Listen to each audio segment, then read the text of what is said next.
ఢిల్లీ పర్యటనలో పలువురు central ministers ని కలిశారు ఏపీ మంత్రి నారా లోకేష్. కేంద్ర హోంమంత్రి అమిత్ షాతో సమావేశమయ్యారు. కేంద్రం సహకారంతో ఏపీలో అమలు చేస్తున్న వివిధ పనుల పురోగతి, రాష్ట్రంలో సిచ్యువేషన్స్ ని వివరించారు. ఈ నెల 21న విశాఖలో ప్రధాని మోదీ హాజరయ్యే యోగాంధ్ర కార్యక్రమానికి చేస్తున్న ఏర్పాట్లను అమిత్ షాకు వివరించారు. యువగలం పాదయాత్ర అనుభవాలతో రూపొందించిన యువగలం పుస్తకాన్ని అమిత్ షాకు అందజేశారు.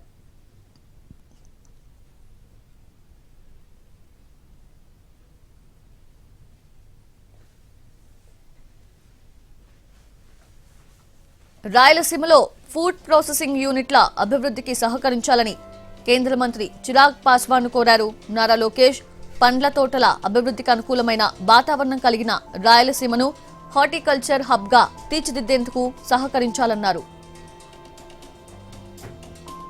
కేంద్ర న్యాయశాఖ మంత్రి అర్జున్ రామ్ మేఘ్వాల్ ను కలిసి కర్నూలులో హైకోర్టు బెంచ్ ఏర్పాటు చేయాలని కోరారు. ఉపరాష్ట్రపతితోనూ సమావేశమయ్యారు.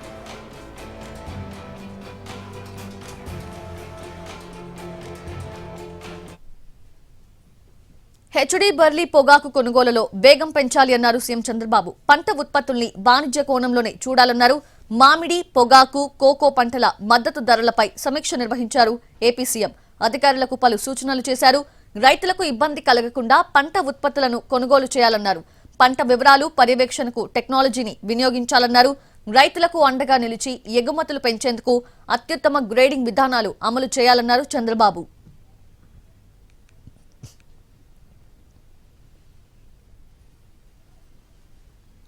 పల్నాడు జిల్లా రెంటపాలలో వైసీపీ నేత నాగమల్లేశ్వరరావు కుటుంబాన్ని పరామర్శించి విగ్రహాన్ని ఆవిష్కరించారు వైసీపీ అధినేత జగన్.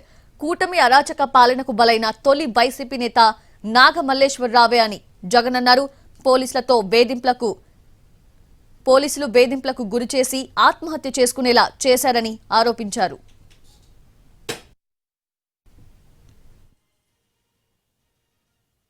జూన్ 4వ తారీఖు కౌంటింగ్ మొదలైతే జూన్ 5వ తారీఖు రాత్రి దాకా నాగమల్లేశ్వరరావు స్టేషన్లోనే ఉంచుకున్నారు, సెల్లోనే ఉంచుకున్నారు. అవమానించారు, బెదిరించారు. ఆయన మీద చేయకూడని నేరాలన్నీ కూడా చేశారు. 5వ తారీఖు రాత్రి తనను విడిచిపెట్టారు. పోలీసులు ఏ రకంగా అవమానించారు, పోలీసులు ఏ రకంగా బెదిరించారు, పోలీసులు ఏ రకంగా కొట్టారు, ఇటువంటి విషయాలన్నీ కూడా వాళ్ళ నాన్నకు చివరిసారిగా ఫోన్లో చెప్పి ఆత్మహత్య చేసుకునే కార్యక్రమానికి నాగమల్లేశ్వరరావు ఎన్నికల ముందే ఆత్మహత్య చేసుకుంటే ఇప్పుడు పరామర్శలేంటని ప్రశ్నించారు మంత్రి నిమ్మల. బెట్టింగ్ లో డబ్బులు పోగొట్టుకుని ఆయన ఆత్మహత్య చేసుకున్నారని చెప్పారు. జగన్ ప్రభుత్వంలోనే ఆయనపై కేసు నమోదైందన్నారు నిమ్మల. అని చెప్పి ఇంకా విచిత్రం ఏంటంటే పోలీసుల వేధింపుల వల్ల, తెలుగుదేశం పార్టీ నాయకుల వేధింపుల వల్ల చనిపోయారనంటే, నేను ఏ రోజు ఆయన చనిపోయారని చూస్తే మరి ఆయన 9వ తేదీన జూన్ 9వ తేదీన ఆయన చనిపోయారు. అప్పటికి అసలు ఇంకా కూటమి ప్రభుత్వమే ఆంధ్రప్రదేశ్ రాష్ట్రంలో ఏర్పడలేదు. ముఖ్యమంత్రిగా కానీ ఎవరు కూడా ఇంకా ప్రమాణ స్వీకారం కూడా చేసుకుని బాధ్యతలు కూడా ఎవరు చేపట్ల ఈ రాష్ట్రంలో. అది కూడా ఈ ప్రభుత్వం మీద నెట్టేసి, అది కూడా పరామర్శకి తీరిగ్గా సంవత్సరం దాటిన తర్వాత ఈరోజు నువ్వు పరామర్శ పేరుతోటి ఈ ఆంధ్రప్రదేశ్ రాష్ట్రంలో అలజడులు సృష్టించాలి, కుట్రలు పన్నాలనేటువంటి ఆలోచనతో మరి ఈరోజు నీ ప్రయత్నం. హైదరాబాద్ హైటెక్ సిటీలో Google company safety engineering centre ని ప్రారంభించారు సీఎం రేవంత్ రెడ్డి. భారత్ లో గూగుల్ ఏర్పాటు చేసిన మొట్టమొదటి సేఫ్టీ ఇంజనీరింగ్ సెంటర్ ఇదే. ప్రపంచంలో 5వది. ఏషియా పసిఫిక్ జోన్ లో టోక్యో తర్వాత GSECని హైదరాబాద్ లోనే ఏర్పాటు చేసింది ఆ సంస్థ.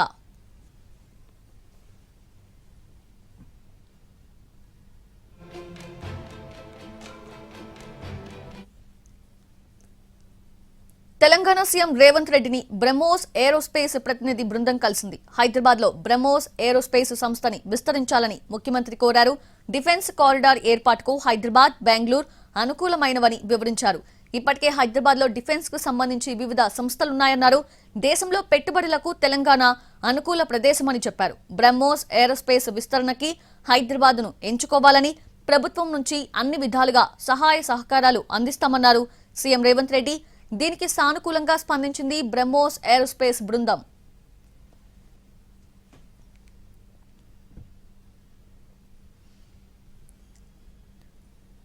విద్యుత్ డిమాండ్ ఎంత పెరిగినా కోతలు లేకుండా సరఫరా చేసింది కాంగ్రెస్ ప్రభుత్వమే అని చెప్పారు deputy CM Bhatti Vikramarka.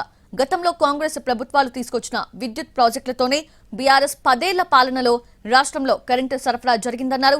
BRS హయాంలో కొత్త విద్యుత్ ప్రాజెక్టులు రాకపోవడంతో కొత్తగా ఉత్పత్తి కూడా జరగలేదన్నారు. మళ్లీ కాంగ్రెస్ అధికారంలోకి రాగానే న్యూ పవర్ పాలసీని తీసుకొచ్చిందన్నారు. ఆనాటి కాంగ్రెస్ ప్రభుత్వాలు పెట్టినవి తప్ప వీళ్ళు వచ్చిన తర్వాత ఒక్క ప్రాజెక్ట్ కూడా పెట్టింది లేదు. కానీ మాటలు మాత్రం మేముంటేనే కరెంట్ వస్తుంది, మీరు ఉంటే యాడ్ నుంచి వస్తుంది కరెంటు ఉత్పత్తి చేస్తే కరెంట్ వస్తుంది. మీరు వచ్చిన తర్వాత ఉత్పత్తి చేసేటువంటి పరిశ్రమలు పెట్టింది లేదా, మొదలు పెడితే అవి ప్రొడక్షన్లకు కూడా రాలేదు. కానీ 10 ఏళ్ళు కరెంట్ ఇచ్చింది ఆనాటి గత ప్రభుత్వాల ద్వారా పెట్టినటువంటి ప్రాజెక్టుల ద్వారా వచ్చింది. ఎక్కడా కరెంట్ కట్ కాలేదు, ఇంటరప్షన్స్ లేకుండా నిరంతరం మనం కరెంట్ ఇవ్వగలిగాం. ఇది కాంగ్రెస్ పార్టీ ఉంటే కరెంటు వాడకం ఎంత పెరిగినా కానీ ఎటువంటి ఇబ్బంది లేకుండా సరఫరా చేయగలదు అని చేసి చూపించింది. ఆ చూపించిన దాన్ని ఉదాహరణగా లెక్కలతో సహా నేను మీకు చెప్తా ఉన్నాను.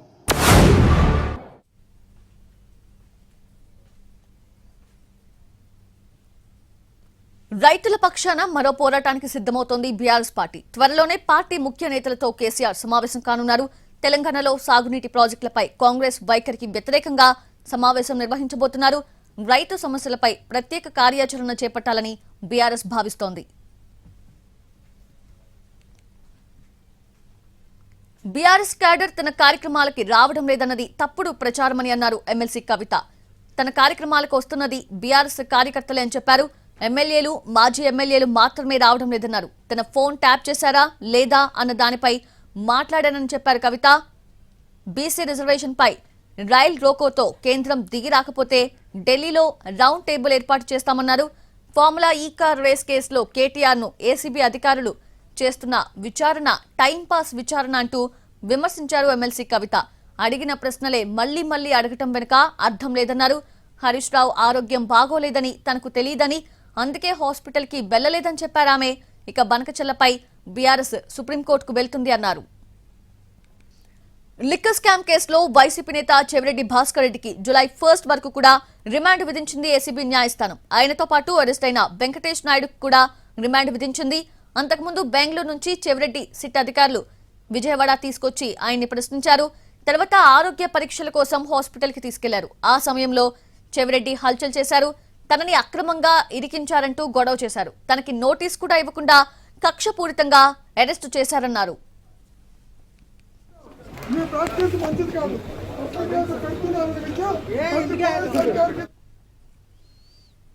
లిక్కర్ స్కామ్ కేసులో ఆరోపణలు ఎదుర్కొంటున్న మాజీ ఎమ్మెల్యే చెవిరెడ్డి భాస్కర్ రెడ్డి బహిరంగ లేఖ రాశారు. సిట్ అధికారులు తనని ఎప్పుడూ విచారణకు పిలవలేదని, నోటీస్ కూడా ఇవ్వలేదని అన్నారు.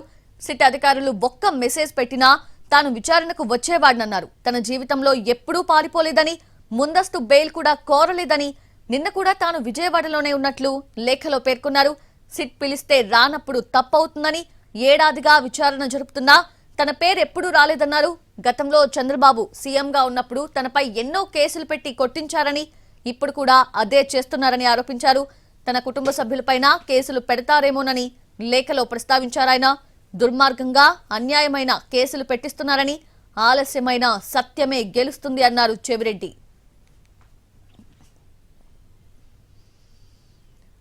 గద్వాల జిల్లాలో రైతులకు సంకెళ్లు వేసిన ఘటనపై తెలంగాణ ప్రభుత్వం సీరియస్ అయింది. ఈ కేసులో 3 పోలీసు అధికారులపై చర్యలు తీసుకుంది. ఆర్ఎస్ఐతో పాటు 2 ఏఆర్ఎస్ఐలను సస్పెండ్ చేశారు. Welcome back. Justice Yashwant Varma రాజీనామా చేసేందుకు నిరాకరించారు. ఢిల్లీలోని తన ఇంట్లో నగదు దొరికిన కేసులో తనను రాజీనామా చేయాలని చెప్పడం అన్యాయమంటూ సీజీఐ సంజీవ్ ఖన్నాకు ఆయన లేఖ రాశారు. 11 ఏళ్లుగా న్యాయ వ్యవస్థలో పనిచేస్తున్న తనను 48 గంటల్లో పదవి నుంచి తప్పుకోమనడం సమంజసం కాదన్నారు. ఇక రాజీనామా చేయాలని లేదా స్వచ్ఛంద పదవీ విరమణ తీసుకోవాలంటూ సీజీఐ ఇచ్చిన ఆదేశాలను ఆయన తిరస్కరించారు.